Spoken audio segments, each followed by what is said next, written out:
Welcome to the What If It's Not Depression podcast. I'm your host, Dr. Achina Stein, and today I am interviewing Stacy Simons.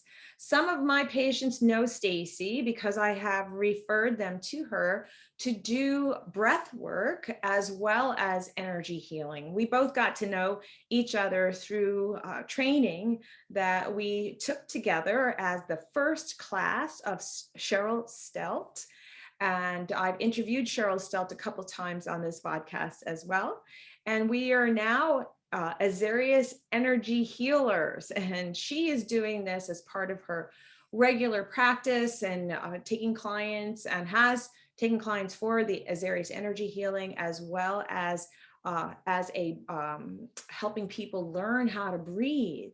And so I decided to have her on my podcast to let more people know about her, because she is really done some great work with some of my patients, and I think it's important for the world to know about her. So Stacy is a certified Azarias Energy Healer and Trauma-Informed Breathwork Facilitator. She helps clients to move towards purpose and fulfillment by empowering them to heal themselves and transform their lives one breath at a time and one wound at a time, which is what we'll get into, childhood wounds as well. So Stacy, welcome. I'm so happy that you're here. And if you like this episode, please click the like button and subscribe.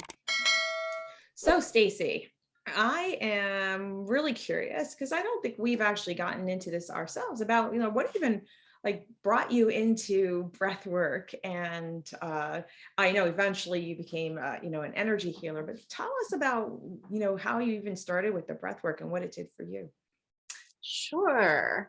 Well, first of all, thank you so much for having me for this opportunity. So I started this path probably about 2014, and I started with Reiki. And what had happened was, ever since I was little, I was just really anxious, and depressed, but more anxious than depressed. And I just constantly worried about everything. I was one of those perfectionist type kids. If my name was on the board, I was going home crying, and I just was really hard on myself all the time. And I noticed, I worried about everything. I worried about my little sister all the time, even though I was only a couple of years older than her. And I think ultimately that's why I decided not to have kids, is because I actually worried about her so much that I thought I could never have kids. I don't know how people can do it. Mm-hmm. So I was just a chronic worrier,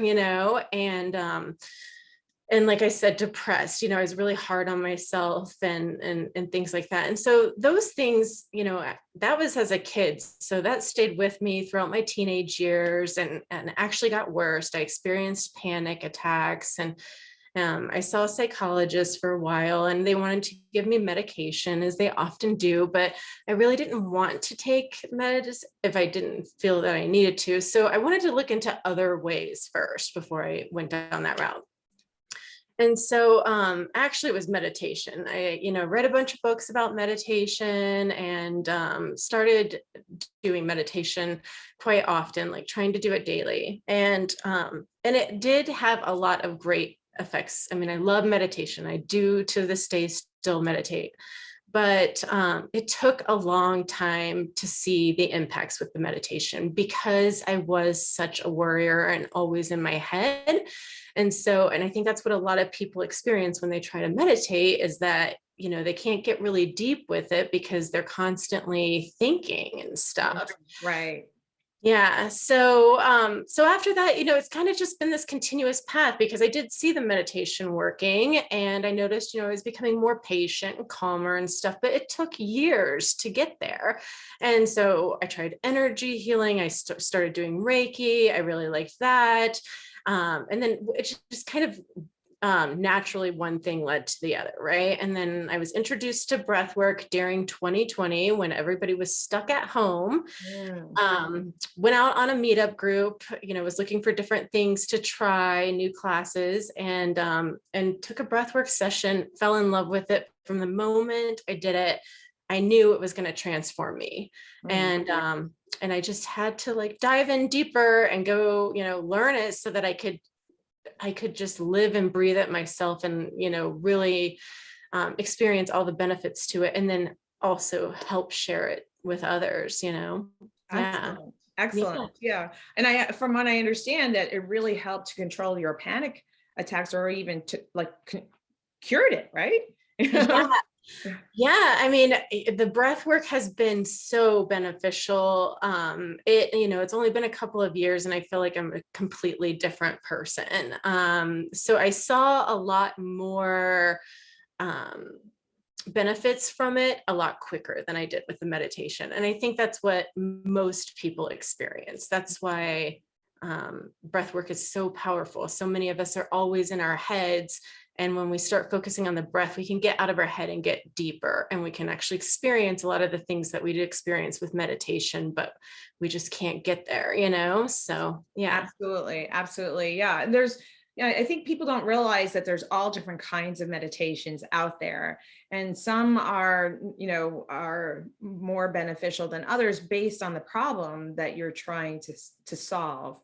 And so I think it's important for people to try different types of meditations and keep finding the type that works for them. And for me, and it sounds like for you, doing a meditation that includes breath work is really, I think, very, beneficial compared to just meditation alone.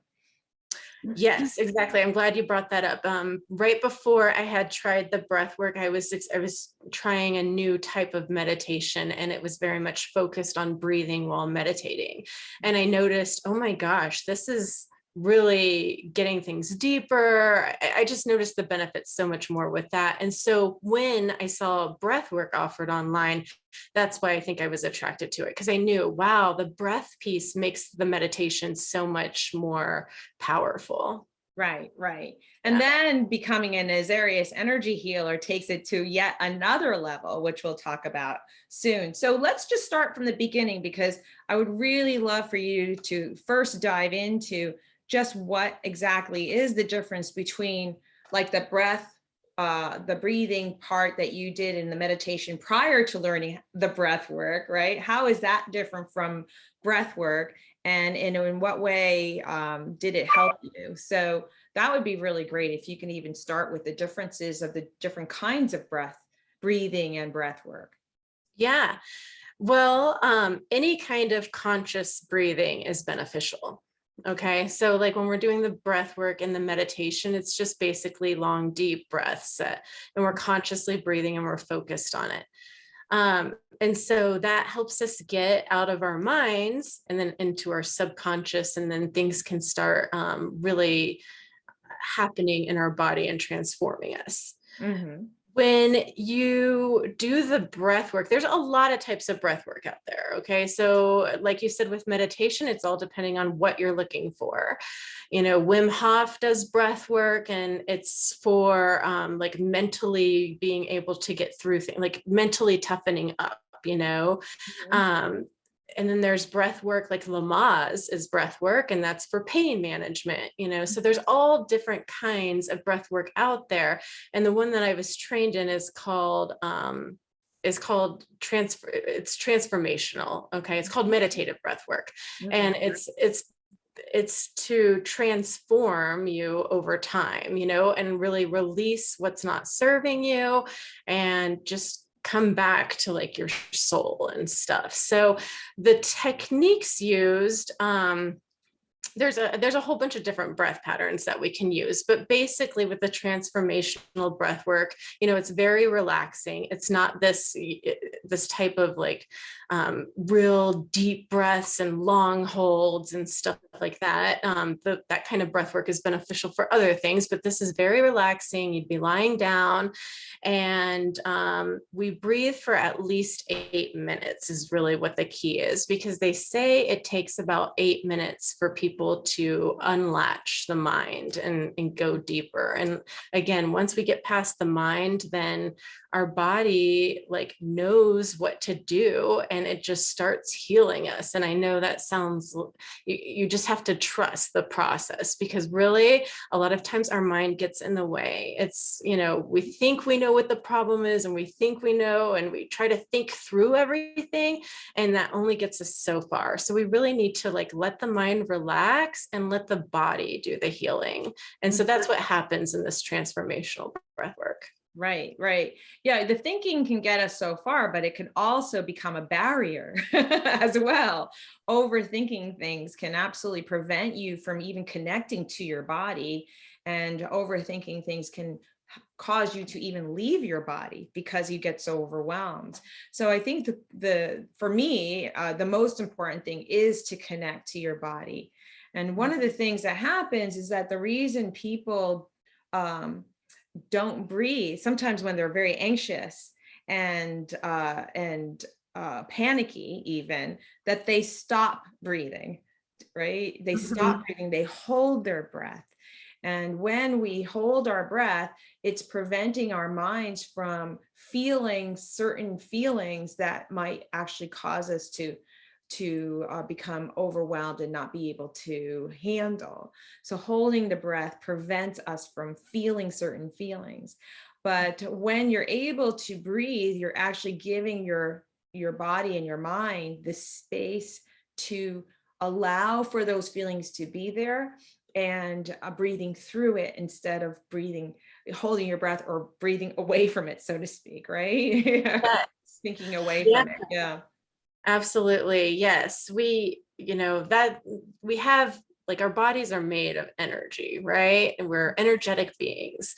And so as we go through life and we have experiences, things kind of get stuck in us, like if we have a bad experience and, we want to cry, but we're in a position where we can't really feel our feelings at that moment. And so we hold things back and stuff, that stuff gets trapped in us, right? And like you said, we go through our day normally, like not breathing or breathing very shallow and stuff like that. And that's just keeping that stuff stuck. Like, we need to move it. We need to let it, be expressed and transformed and move it along. We want to get it out of the body and stuff. And so that's what that deep breathing allows us to do, and getting past the mind. It allows us to move that energy out of where it's stuck. Mm-hmm. Right. We can't do that with that shallow breath or holding our breath. Yeah. Exactly. So how is the breathwork facilitation that you do with clients different from other types of breathing? Can you explain that a little bit more deeply? Yeah. Well, like I said, ours is focused, the type I was trained on is focused on transformational breath work, So there are so many different kinds of breath work, and with mine, it's like, I want to change something about myself. I don't want to be, I want to love myself more. I want to be more present, more embodied. I don't want to be as anxious, those kind of things. So when we do that kind of breath work, like I said, you're relaxed, you let the mind relax, and we just allow the body to move all of that stuck energy in our chakras or wherever it's hanging out.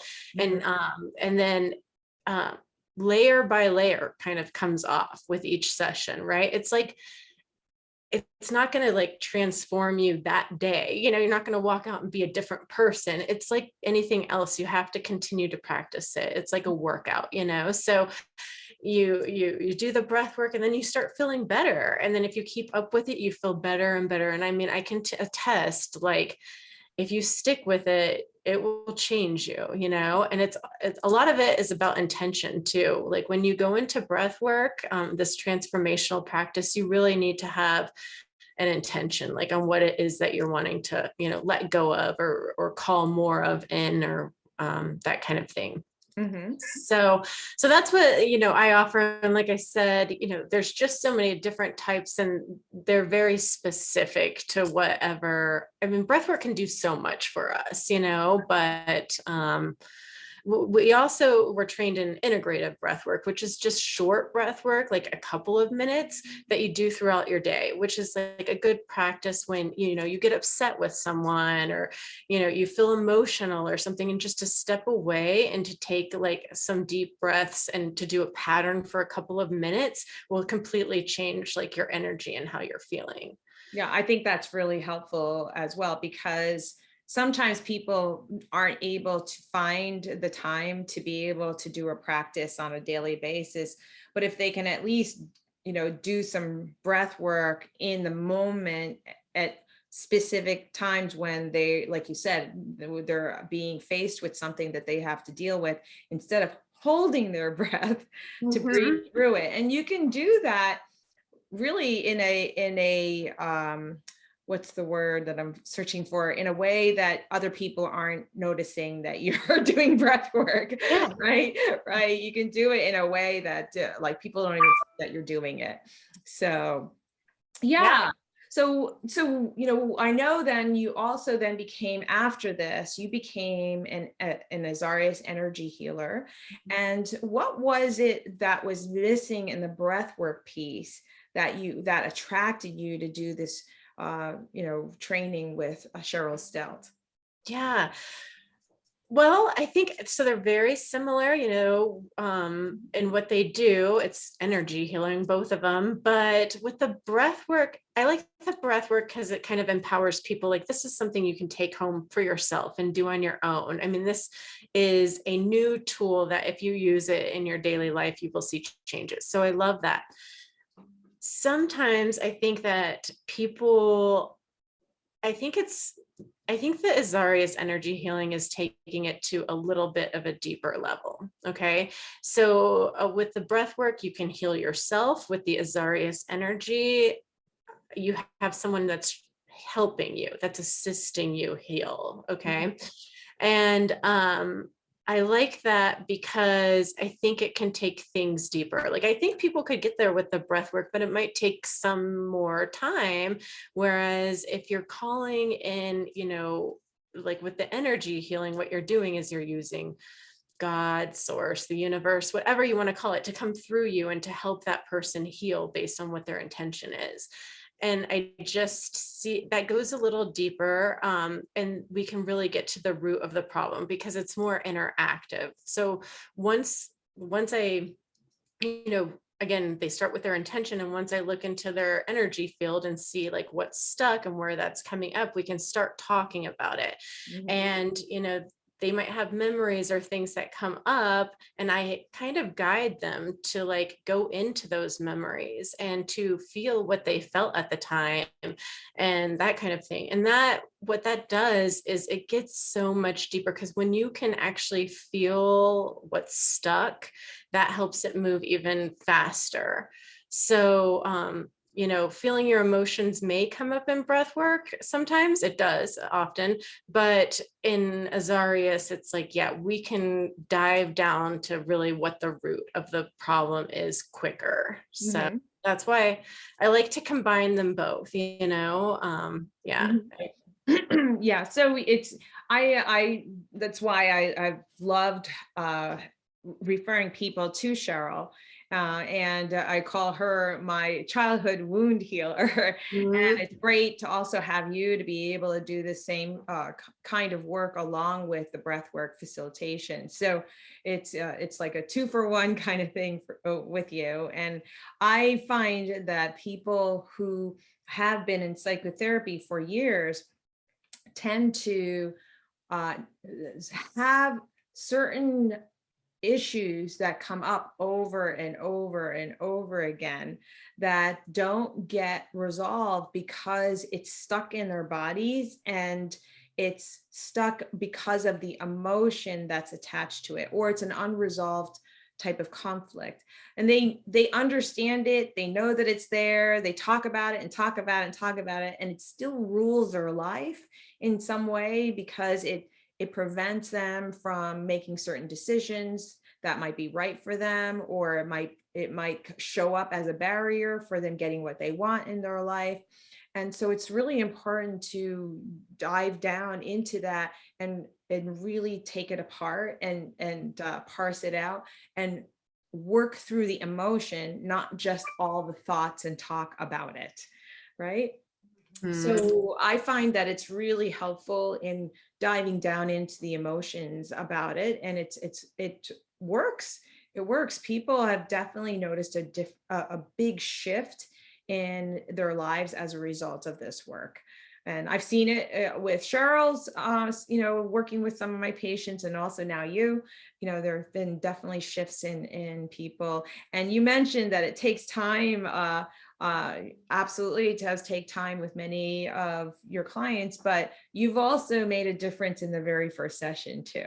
You Yeah, have. and you can't, yes, 100%. People will feel different. Like they just have to trust, like this healing, whatever's happening is what you need, whatever's coming through, whatever you're feeling in your body, whatever emotions coming up, that is what you need to get through and to get, whatever your intention is. So, and you're right. People will often leave after a session and just feel like, I just feel so much lighter. I feel like I'm already not having bad thoughts and stuff. But I'm just saying, if you don't continue to do the work, Mhm. then, things like that could come up again, or, we want to go deeper and stuff. So it's good Mhm.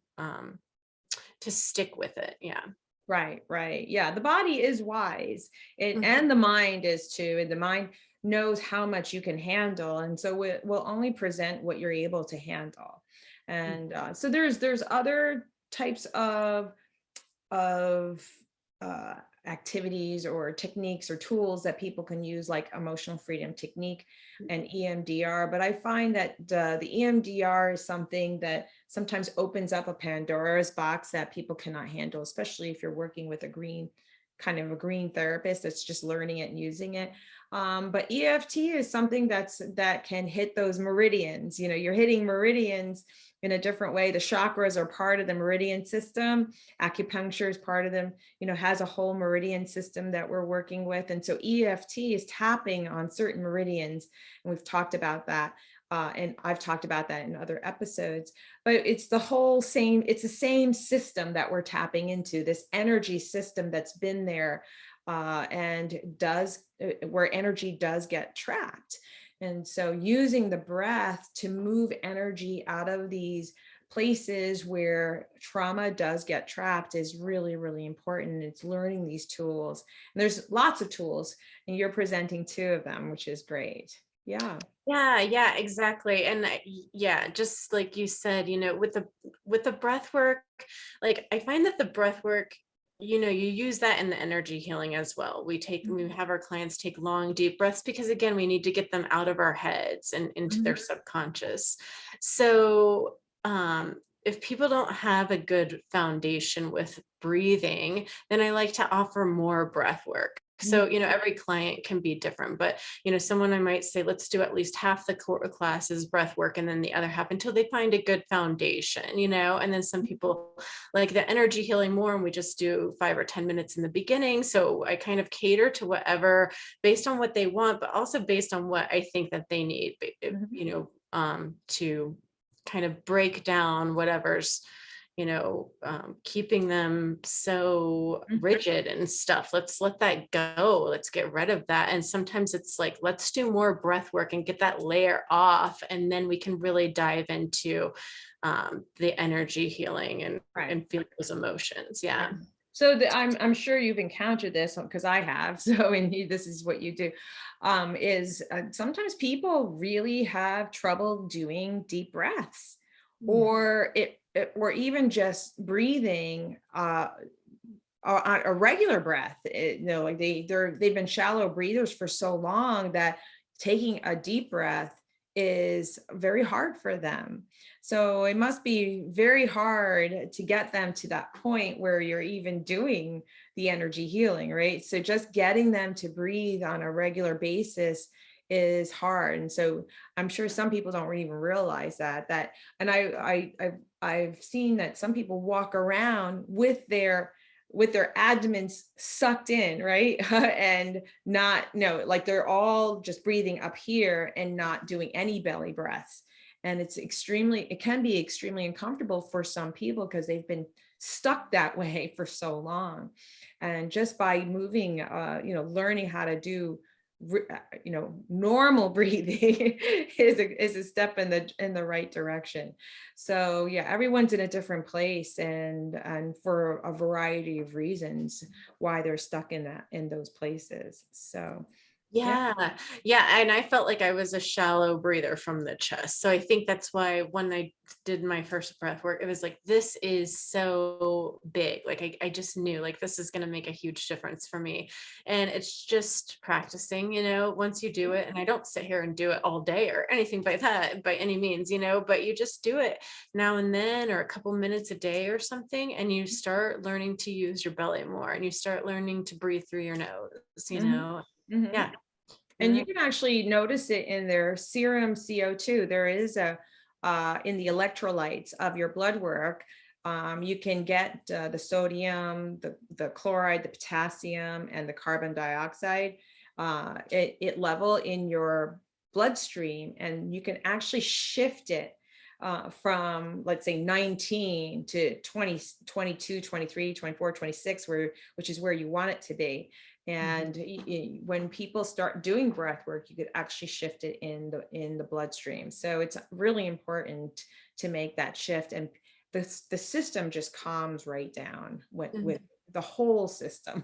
So it's really important. I don't think people realize just how important it is to breathe properly. Yeah. So I would love for you to just talk about, how often should you do it? How long should you do it? And how safe it is? Are there any risks in doing breath work? Okay. Yeah. So, how often, everybody's kind of different, I recommend, I like to do a couple of the longer sessions a week, so when we're talking longer sessions, we're talking over 8 minutes. I like to do about 20 minutes, but everyone's different. You can do 45. It doesn't matter. The key is getting over that 8 minutes. So I recommend a couple of those a week. Those are the transformational ones. And then in the meantime, in your daily life, taking a couple minutes out a day, every day, a day or so, to just come back to your breath and be conscious and shift and feel how the energy shifts when you do that, and noticing that. So that's what I recommend for how long. And then is it safe? Yes. So breath work is very safe. Now people have trauma and they don't feel as safe, depending on what they've gone through. They might not feel as safe to take these deep breaths and stuff. So that's why it's good to have a facilitator, because we, help them to feel safe. We're trauma informed. So, if something does come up, if they start experiencing emotions or memories that are uncomfortable, we can help guide them and calm them down and that kind of thing, bring them back. So, that would kind of be the only thing. It's not safe, but that would be the only like symptom that might come up that is kind of uncomfortable, Right. Uncomfortable. Yeah. In Yeah. fact, I strongly recommend this type of therapy for people who have trouble talking about a trauma that they may have had. It's very hard sometimes to talk about it. And you do not need, I want everyone to know that you do not need to talk about trauma in order to resolve and process trauma. It's so just breathing into it and feeling the emotions that are connected to it with someone that you feel safe with and in a safe environment, that absolutely can be done.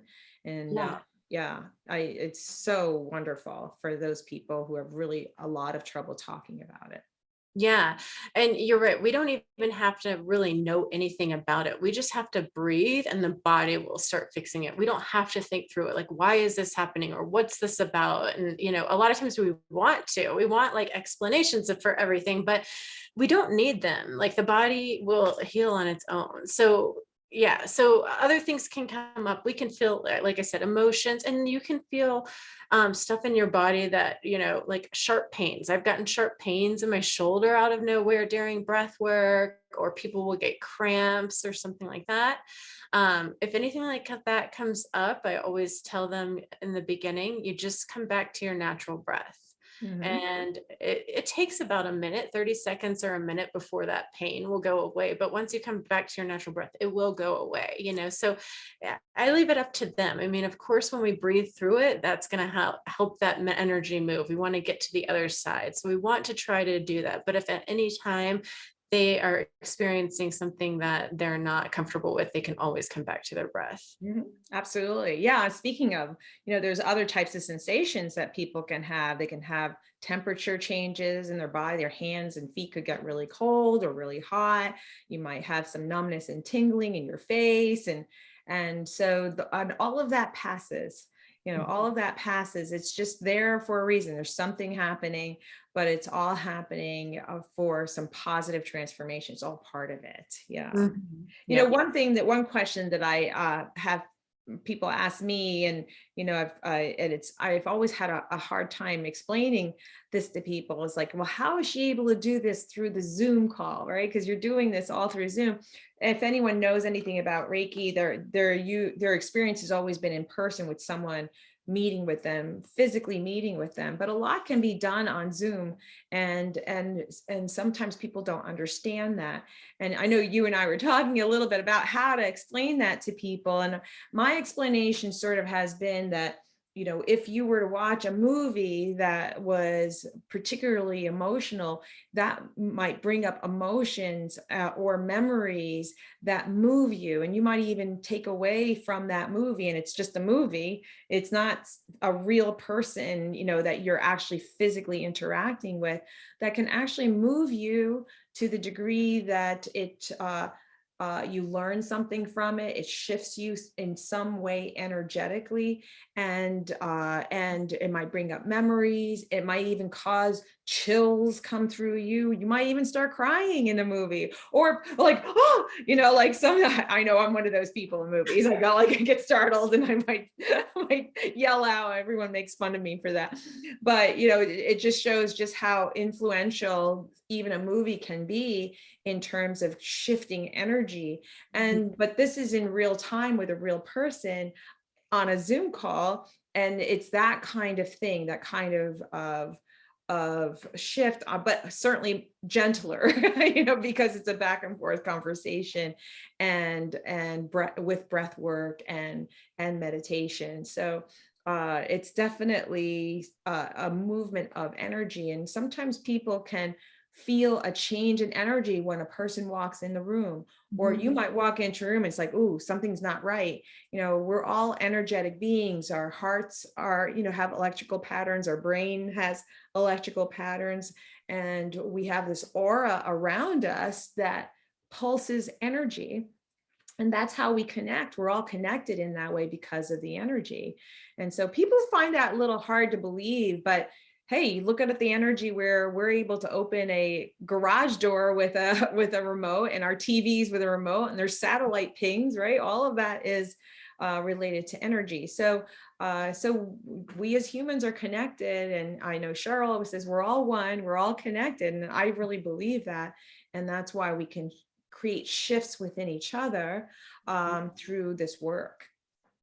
Yeah, exactly. I mean, that reminds me of somebody had brought up a story once. I mean, an example once of, if you're having a great day and all of a sudden somebody calls you and, it's a great day, you're feeling good, and somebody calls you and then they give you bad news, and how your energy shifts right then. Even though nothing's happened, you're still the same person in the same place you were a second ago, but just the news alone. So we can shift energy so easily. And it doesn't matter, where we're at, especially with this work. Again, it is using, source to do the work, and that's everywhere. Energy is everywhere. So it's all about intention. And And, we don't have to be in the same room as someone to affect them. They actually had done some experiments during World War II where they took people and they did a swab in their mouth, and they took the DNA swab, they put it in another room, and they would have these people watch movies and stuff that made them emotional, or clips of things that really brought up emotions. And what they noticed was that what they were experiencing, they could see that was happening in the DNA too. It was actually changing based on what they were experiencing in real time, even though it was in the other room. So then they kept moving it further and further, and they stopped the experiment once they got to 50 miles, but it was still working. So it doesn't matter where we're at. It is all about intention, and we can, affect someone's energy even through Zoom. So Right. and it's nice. I mean, I love working with people in their homes, because one of the major pieces to this work is that people need to feel safe, because you need to feel like you're in a good space and safe in order to really get deep and really relax and everything. And most people feel safe in their homes. Great, great. Well, fantastic. I think we covered all the bases that I wanted to, make sure, that people know about everything about this as much as possible, so that they can make some decisions about whether or not to pursue it. I am grateful for the practice, for myself personally, and Stacy and I have worked on each other, and because I'm also an Azarias Energy Healer, and we practice on each other, and we've had some amazing changes with each other, working on each other. So I really appreciate you, and I think you're going to help so many people with your background, and already have. So, so I appreciate you, and I'm so happy that you're able to meet with my patients. And one thing that I haven't announced to the practice yet is that for you to do monthly group sessions for my patients, and that you're also offering, well, you have been offering a free energy healing session and or coaching, breath coaching session as a first session, so that people can get to know you and feel like if it's a right thing for them to do, and to decide to continue after that. So I really appreciate you offering those things, and we'll get that out there for everyone to start signing up. Yes, thank you so much. Yes, I love to offer that for free, so that people, the initial sessions, so that people, we're not familiar with this work, a lot of people, and they can get a taste of it, because it is so healing and powerful. I mean, I can't say enough about it. I just want to share it with everyone. So yes, thank you so much for having me. Oh, thank you. Thank you for spending some time today to talk about it.